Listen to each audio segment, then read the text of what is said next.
വെള്ളത്തിൽ നിൽക്കുന്ന സമയത്താണ് ഇവർക്ക് സ്പീഡ് ഇവർ മോർ കംഫർട്ട് കൂടും. അതെ അതെ. പിന്നുള്ളൊരു സംശയം അലിഗേറ്ററും ക്രൊക്കഡൈലും.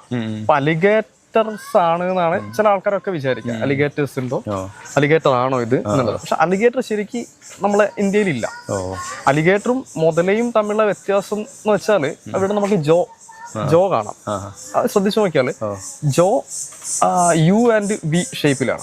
അത് രണ്ടിനും യുവും വിയും ആയിട്ടാണ് അലിഗേറ്ററിനും മുതലയ്ക്കായിട്ട്. അലിഗേറ്റർ എവിടെയാണ് കൂടുതലുള്ളത്? അലിഗേറ്റർ നമ്മളെ പുറനാട്ടിൽ, അപ്പം ആഫ്രിക്ക ആ ഒരു ഭാഗത്തൊക്കെയാണ്, ആമസോൺ ആ ഒരു ഭാഗത്തൊക്കെയാണ് അലിഗേറ്റേഴ്സ്. അലിഗേറ്റേഴ്സിന്റെ പല്ല് ഫുൾ അടഞ്ഞിട്ടായിരിക്കും. ഇത് കണ്ടില്ലേ, ഇതിലിപ്പം മുതലയുടെ പല്ല് നമുക്ക് വിസിബിൾ ആണ്, പുറത്താണ്ടാവുക. അപ്പൊ അവിടെ നോക്കിയാലും നിങ്ങൾക്ക് കാണാൻ പറ്റും. വാ അടച്ചു കഴിഞ്ഞിട്ടുണ്ടെങ്കിൽ മുതലയുടെ പല്ല് പുറത്ത് കാണാം.